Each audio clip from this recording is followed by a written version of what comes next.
Hi, and welcome back for another Carnival 24 interview. In our last interview, we spoke with Alicia Nicholls, an international trade specialist based in Barbados and the owner of the popular blog Caribbean Trade Law. In that interview, we talked about regional and international trade in the Caribbean, the World Trade Organization, and how the Caribbean diaspora can participate in trade and exports in the Caribbean. The growth of regional trade within the Caribbean is a critical part of the move towards creating a closer and more united Caribbean region. But this isn't the only area that has room for improvement. In a study by the United Nations Department of Economic and Social Affairs, as of 2020, there were over 9 million migrants from the Caribbean living outside of the region. And in an article written by the World Bank, they say that 90% of the Caribbean diaspora wants to have greater engagement with the region, and this represents a significant untapped potential for economic development. One of the movements that's attempting to improve this connection amongst the global Caribbean community is the International Caribbean Day, which is a day that Caribbeans both within and outside of the region can celebrate their connection to the Caribbean and their individual countries. So in order to discuss this and find out more, we invited Hamilton Daley, who's a champion of the movement, so that we can find out what the Caribbean Day is, when it takes place each year, and most importantly, why we should all support it. We also wanted to tell you about it so that we can help spread the word, because we think that this is a great movement that we should all support. So keep watching, remember to like, share and subscribe, and we hope you enjoy the third part of our interview with Hamilton Daley.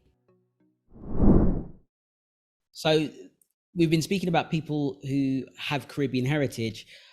What do you think some of the, or do you think there are any positive benefits that an International Caribbean Day might have for people who are not from the Caribbean? Yes, I do.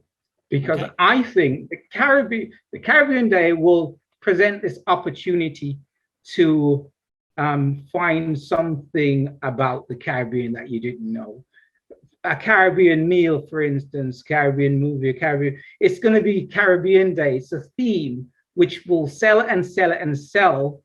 And there's got to be someone producing the goods and services to sell. And then you hark back to the Caribbean, and then we're talking about where does the fiscal connection come from between the world recognizing the Caribbean Day.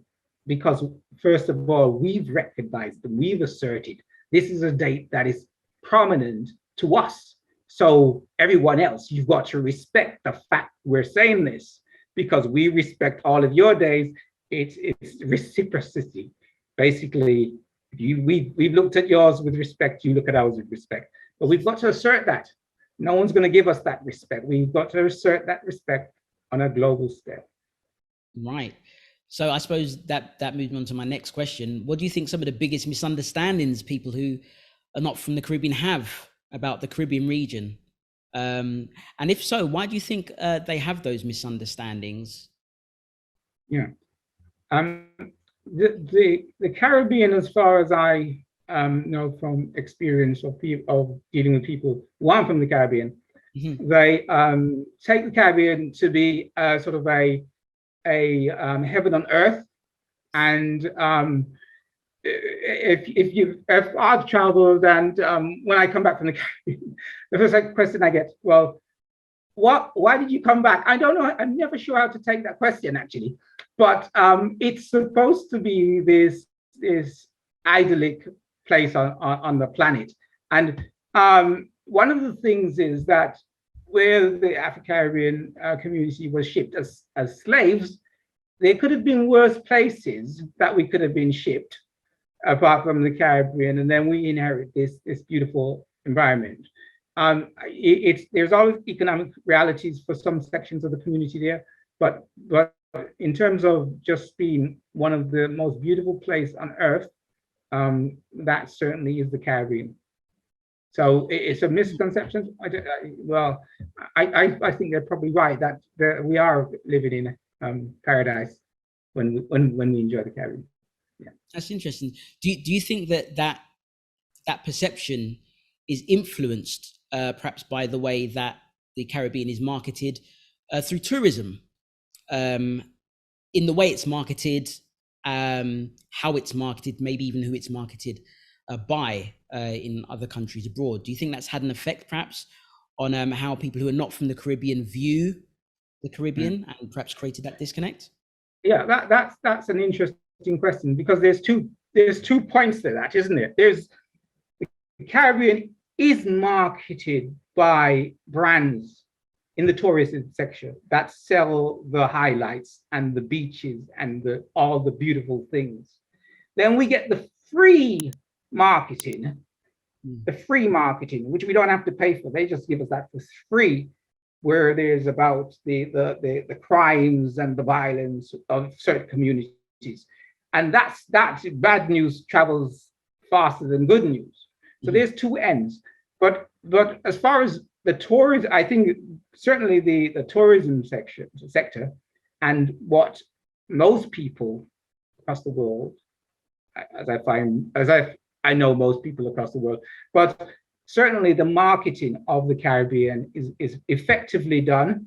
And then it's not done as a Caribbean community marketing. It's done as sort of these big hotel groups with different hotels on different islands, and then you get the different mentions of all the different destinations in the Caribbean. But it's not, it's basically everyone for themselves in terms of tourism marketing. Unless you have a Caribbean Day, then you're just advertising to the world for free. Come to the Caribbean, island up if you want, choose an island every year. But that's free marketing just by saying Caribbean Day. And I suppose that does or can lead to a distortion with regards to your perception of some of these islands. If people are going perhaps and staying in a hotel or a resort and not seeing the island, not getting amongst the people, that I suppose can create a distortion, which leads maybe to people saying, why did you come back? It's a paradise. They probably maybe believe that you've been sitting on a resort all day rather than going out and being amongst the people and getting things done. Yeah. Okay, yeah. So well, yeah. Okay, so if you could say anything to some of our political leaders within the Caribbean region regarding the International Caribbean Day, what would you have to say to some of the individuals we currently have in office in the various Caribbean governments? Yeah, the politicians in the Caribbean are elected at local level. Obviously, they're elected to do things that are very local, and then you have national influence, obviously, as the government. And then there's some politicians that really, even on a world stage, they're impressive as statesmen. I'm particularly impressed by the Barbados Prime Minister at the moment, who is impressive even on a world stage. In the Caribbean, what I would say is everyone at an individual level needs to understand what we're saying about a Caribbean Day.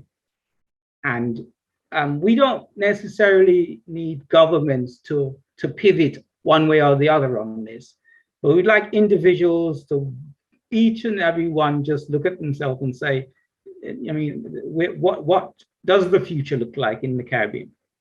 And is this something that keeps us connected, even when we travel abroad?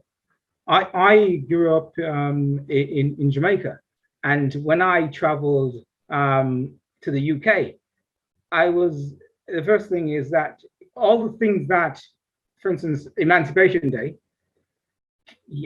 no one even knew what it was. It didn't have any relevance. If it's so important, then it means that we've devalued something that we're saying is important, but what the moment we get to another country, it doesn't mean anything. So we've got to have something, first of all, that we value and that we can travel with. And wherever we go, it means the same thing. Right. Okay, so I suppose that we're going to be, we'll end the interview soon, but I wanted to get you to communicate to our audience, to anyone who might be seeing this, if they're from the Caribbean, and maybe if they're not even from the Caribbean, what are some of the ways that they can show their support for the International Caribbean Day? Yeah, there's a saying, from a good apple, you can get seeds, but from one seed, you can get countless apples. So Caribbean Day is the Caribbean Day Movement International's task is about informing and spreading that message that on the 1st of August, everyone everywhere, we observe Caribbean Day. That's the message. That's a simple message. It's a simple, easy message to get across. And then we go viral with that message. There's only, at this point, 6 million people in the English-speaking Caribbean. It's not a difficult task, but it's a heavy load where you start with a megaphone. You need lots of megaphones, and we can get this done. We can get this done with enough megaphones. So everyone, pick up a megaphone on your platform. Thank you, 𝐷𝐲𝐵 and Carnival Network, and pick up a megaphone and let's get this there. Let's get this over the line. Absolutely. So where can people find, the International Caribbean Day online, so that they can, follow what's happening and keep in touch with what's going on? Okay. We have a platform. It's a Facebook platform. It's Caribbean Day Movement International. We also have a community page. It's called Caribbean Day Petitioning Support. And then there's, if you Google Caribbean Day, you'll actually get me. And that's another way. But Caribbean Day is a light. Caribbean Day Movement International is a light. It's not a light to attract like moth. It's a light to just point the way for others to take it up and say, look, this is what we're aiming at. If you believe in this movement, if you believe in the voice of unity, and that we can all get together behind one day, one focus, then join it and continue to spread the message. Okay. And final question, do you have any messages or anything you'd like to say before we go to Caribbeans living inside and outside of the region? One message is, everyone, everywhere, 1st of August is Caribbean Day. Awesome. And to the point. Okay, so we hope you've enjoyed this interview with Hamilton Daley.